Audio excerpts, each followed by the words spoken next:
Salam alaikum. Bonjour, bonsoir, communauté Zincoin et au-delà.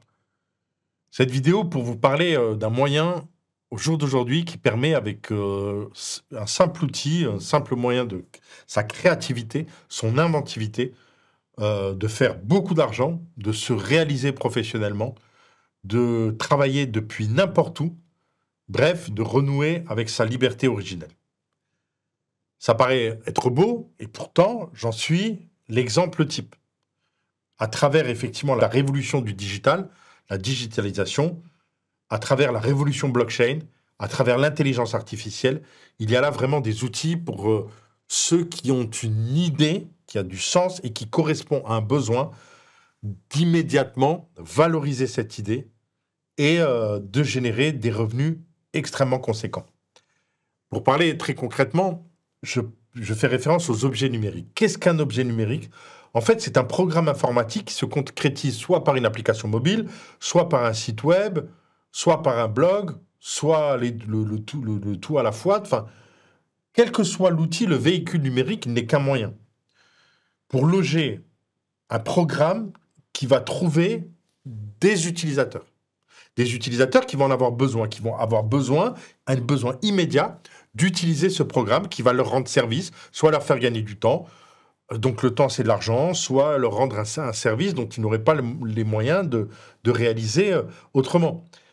Encore une fois, les exemples pourraient être pléthoriques, on pourrait en citer des milliers, mais par exemple là je suis avec mon équipe, nous sommes en plein développement de W7. W7, c'est un outil, une application qui va permettre à n'importe quel gamin en Afrique, sur le continent africain, qui a des aptitudes au niveau du football, qui est repéré dans sa communauté comme quelqu'un qui est extrêmement doué, qui joue très très bien au football, de pouvoir réunir un montant via des donateurs, lui permettant de passer les tests physiques, cognitifs, et à partir de là d'être sélectionné par des critères de sélection qui sont pensés dans le cadre du process, permettre effectivement un suivi et la mise en relation avec des recruteurs en Asie, puisqu'il s'agit d'une collaboration Afrique-Asie. Et tout ça via la digitalisation et l'automatisation du processus. Parce que c'est le propre d'un objet numérique, c'est de permettre l'automatisation. Comme vous le savez, aujourd'hui, l'intelligence artificielle permet d'automatiser un nombre de tâches considérables qui étaient dévolues auparavant à des personnes humaines. Or, la personne humaine, c'est immédiatement des frais, c'est immédiatement des contingences liées au recrutement, à la formation, au management, des problématiques de turnover. Enfin, vraiment, c'est un vrai casse-tête. Or, ces tâches-là, aujourd'hui, peuvent être, automatisées totalement, sans avoir besoin de recourir à une ressource humaine. Donc, imaginez le phénomène d'accélération et de réduction de coûts, donc de gain de productivité que permettent ces objets numériques. Et donc, ce que je dis très simplement, quel que soit son âge, on a vu des adolescents de 14, 15, 16 ans devenir multimillionnaires à travers le développement d'un programme. Vous n'êtes pas développeur, vous n'avez pas besoin d'être développeur au jour d'aujourd'hui. Votre seule limite est la créativité. Donc, pour parler factuellement, très concrètement, comment ça doit se passer pour faire de l'argent, pour se réaliser à travers la création et le lancement d'objets numériques? Bien évidemment, en premier lieu, il faut avoir une idée originale, dans le sens où elle doit correspondre à un vrai besoin. Un besoin, c'est-à-dire que sur le nombre de la population humaine, sur les 8 milliards d'êtres humains, il va y avoir plusieurs dizaines de milliers d'humains qui sont potentiellement intéressés par cet outil, parce que cela va leur permettre, encore une fois, d'améliorer leur vie personnelle, professionnelle, peu importe. Donc, à partir du moment où vous avez cette idée, vous devez la concrétiser par l'écriture, bien évidemment, d'un business plan. Le business plan, c'est ce qui va détailler le process, les étapes d'utilisation et de développement de cet outil. Ensuite, vous devez faire un cahier des charges technique, qui va tout simplement détailler les modules et les fonctionnalités techniques de cet outil. Autant vous dire que dans ces deux tâches que je viens d'énumérer, l'intelligence artificielle est d'une aide extraordinaire, parce qu'elle permet d'un gain de temps incroyable. Rien que ce que je viens de citer peut être fait en 3-4 jours maximum grâce à l'intelligence artificielle. Donc vous avez en l'occurrence une idée, vous avez développé le business plan, vous avez le cahier des charges. Il faut ensuite consulter des développeurs pour avoir le prix quel est le prix pour développer une version bêta de cet outil. Une fois la version bêta de cet outil développée, on peut réaliser le test marché. Le test marché, c'est très concrètement, via un lien, permettre à une cible dédiée d'utilisateurs de télécharger l'outil, de l'utiliser et de faire une remontée d'avis.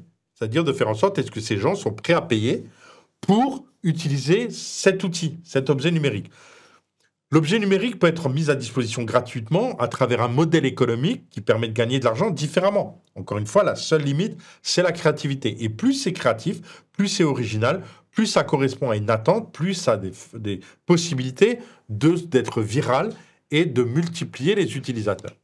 Une fois le test marché réalisé, et avec succès, il y a la possibilité d'aller chercher un capital de développement ou un capital d'amorçage. La différence entre un capital d'amorçage et un capital de développement, qu'est-ce que c'est? Le capital d'amorçage, généralement, c'est un capital compris entre 100 000 euros et 2 millions d'euros qui va permettre non seulement de déployer l'outil, de constituer une équipe opérationnelle pour, pour pouvoir animer le projet, donc responsable marketing, tout ce qu'on peut imaginer, suivant les besoins de chaque projet, et bien évidemment toutes les campagnes médias, toutes les campagnes marketing, pour toucher et informer les utilisateurs potentiels de l'existence de cet outil. C'est à ça que sert le capital d'amorçage. Donc pour ce faire, il y a des interlocuteurs institutionnels attitrés qui ne demandent pas mieux que de recevoir ce type de dossier pour apporter leur financement. Et ensuite, vous avez le capital développement qui, une fois cette première étape de levée de capital d'amorçage réussie, ce capital développement qui va permettre d'aller chercher la maturité, de se développer, d'atteindre un seuil de rentabilité et ainsi de fortement valoriser son projet avec un objectif de sortie, soit d'une revente, soit d'une entrée sur un marché financier, ce qui, immanquablement, permettra à l'équipe, au fondateur et à son équipe de s'enrichir et ça peut aller très facilement à une valorisation de plusieurs dizaines de millions d'euros et bien plus. Donc, on voit bien que tout ça est parti d'une idée. Et en résumé, nous pouvons dire qu'une idée, ça vaut 1, parce que tout le monde est capable d'avoir une idée, certains plus rapidement que d'autres, mais dans l'absolu, nous avons tous un cerveau et nous avons tous une capacité de créativité. Donc, 1, l'idée. Une fois que nous avons l'idée, et d'ailleurs, pour avoir la bonne idée, souvent, il faut passer par plusieurs idées, dormir dessus, réfléchir, prendre du temps, consulter et ne pas hésiter à l'abandonner pour une idée meilleure. C'est-à-dire, pas vraiment faire un filtre et aller se concentrer sur l'idée qui en vaut la peine, sur là où, pam. Donc, il ne faut pas rester borné. Si on consulte autour de soi et que considère que finalement, ceux qui auraient dû être enchantés par cette idée en tant que futurs utilisateurs ne voient pas l'intérêt du tout, vaut mieux, à ce stade de l'idée, laisser tomber, parce que derrière, il y aura beaucoup d'énergie mobilisée, donc c'est pas se tromper en ce qui concerne l'idée. Donc l'idée, en l'occurrence, si on devait la valoriser, on pourrait considérer qu'elle vaut 1, cette idée. L'argent pour réaliser cette idée a une valeur de 10, parce que l'argent, ça se trouve, à partir du moment où on a une bonne idée, qu'elle est bien présentée comme elle doit être présentée, et qu'on a réfléchi à tous les aspects, peut trouver l'argent. Donc trouver l'argent, sur une échelle de 100, ça vaut 10. Et par contre, développer le process, développer l'idée, la matérialiser par un outil, avec un process qui a été pensé, qui a été adapté aux besoins et qui a réussi son test marché, donc un process gagnant, c'est ce qui vaut 100. Voilà. C'est ça qui vaut 100. Et c'est ça qui permet effectivement de réussir pleinement et d'atteindre ses objectifs. Donc, comme vous le savez ou comme vous ne le savez pas, avec mon équipe, j'ai développé un incubateur qui s'appelle Mister Z et qui a pour but la tokenisation du génie humain. Et nous souhaitons réorienter la nouvelle version de Mister Z vers le fait de répertorier des projets de développement d'objets numériques qui ont du sens. Voilà, en fait, des porteurs de projets qui ont une idée originale et que nous allons accompagner grâce au process que nous maîtrisons, que nous avons mis en œuvre pour nous-mêmes, grâce à ce process que nous allons pouvoir accompagner via l'incubateur, parce que c'est le rôle d'un incubateur, les accompagner étape après étape jusqu'à atteindre le plein succès. Vous allez me dire, quel est notre intérêt? Notre intérêt est multiple. Parce que, bien évidemment, nous allons valoriser notre savoir-faire d'accompagnement, rien n'étant gratuit. Ce qui n'est gratuit ne vaut rien. Donc, nous allons valoriser un savoir-faire accumulé depuis plusieurs années, mais aussi, nous allons effectivement, via le levier de la tokenisation, parce qu'aujourd'hui, nous pouvons adosser l'économie réelle, c'est-à-dire le développement d'une start-up dans l'économie classique, l'adosser à la tokenisation, qui est ce nouvel actif financier que sont les cryptos, pour tokeniser le projet et ainsi vendre ce token pour intéresser une communauté d'investisseurs et faire en sorte, et c'est là notre intérêt, que ce token ne soit accessible qu'en Zincoin. Le Zincoin, c'est quoi? C'est la crypto que nous avons créée avec mon équipe depuis 7 ans maintenant, qui a été créée il y a 7 ans, qui est cotée sur 3 plateformes, dont Mexi, qui est classé dans le top 10 mondial des plateformes des exchanges de crypto sur plus de 500 dans le monde, sur Digifinex, qui est dans le top 30, et sur Probit, qui est dans le top 25. Donc le Zincoin est coté sur 3 exchanges, sur 3 plateformes, et le fait d'acheter un token qui finance, un token qui est relié à un objet numérique, à une équipe donnée qui porte ce projet, et que ce token ne soit accessible, échangeable, c'est-à-dire que pour obtenir ce token, il faut exclusivement avoir du Zincoin, que ce se fera qu'à travers le Zincoin, cela vous l'avez compris, obligera à ceux qui sont intéressés d'aller sur le marché, d'acheter du Zin pour l'échanger contre ce token. Et donc, immanquablement, ce sera un aspirateur à Zin qui aura un impact très fort sur la valorisation de notre actif du Zincoin. Voilà. C'est à travers, effectivement, ce rapport gagnant-gagnant que nous lançons ce challenge à l'occasion de nos 7 ans. Si vous pensez avoir une idée pertinente, qui est vraiment originale, qui correspond à un besoin qui n'existe pas aujourd'hui, ou alors qui existe. Vous pouvez très bien avoir des concurrents. Avoir des concurrents, cela n'enlève en rien la pertinence de votre projet, à condition de bien les connaître et d'être capable d'expliquer en quoi vous apportez une vraie différence, une vraie démarcation, une vraie valeur ajoutée par rapport à vos concurrents. Si vous êtes dans ce cas-là, n'hésitez pas à envoyer un mail à l'adresse qui s'affiche, voilà, mevents.k@gmail.com. Je ne manquerai pas, bien sûr, de lire tous les projets et, bien évidemment, d'apporter une réponse. Alors, bien évidemment, si la réponse est négative, ça ne veut pas dire que vous êtes nul ou que vous avez une bonne perception des choses. Ça ne veut même pas dire que vous n'avez pas raison. Ça voudra dire tout simplement que sur des critères subjectifs et assumés, le feeling n'est pas passé. Nous n'avons pas la même, le même optimisme. Nous ne partageons pas le même optimisme que vous par rapport à votre idée. Ça ne veut pas dire que nous aurons raison. Ça veut dire qu'on ne se sera pas retrouvé à l'instant T. Et ça ne vous empêchera pas, bien sûr, de représenter, dès que vous le souhaitez, une ou voire plusieurs nouvelles idées pour en repérer une qui permettra à partir de là de signer un contrat de confidentialité qui vous garantit pleinement l'exclusivité de votre idée et de référencer cette idée dans notre incubateur, de rejoindre notre incubateur Mister Zen et de démarrer votre processus qui vous emmènera très loin et le plus loin possible, et en tout état de cause, c'est le but, vers la liberté financière.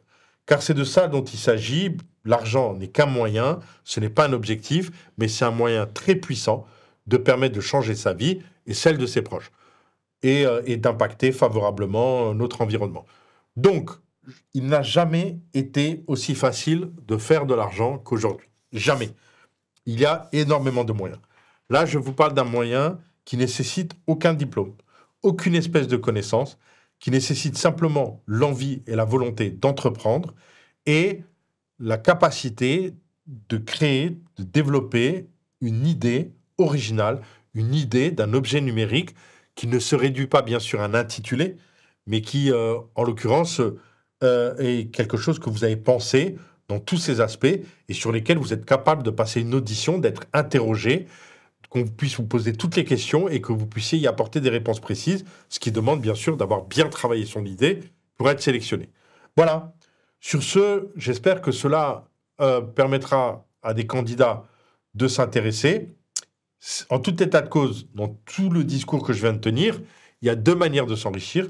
Soit être le porteur de projet, soit comprendre que cette façon d'accélérer, cette façon de permettre à des porteurs d'idées, de créateurs d'objets numériques, de les tokeniser et de vendre leurs tokens via le Zincoin aura un impact très fort sur le cours du Zin. Celui qui comprend ça, bien évidemment, c'est une information extrêmement intéressante.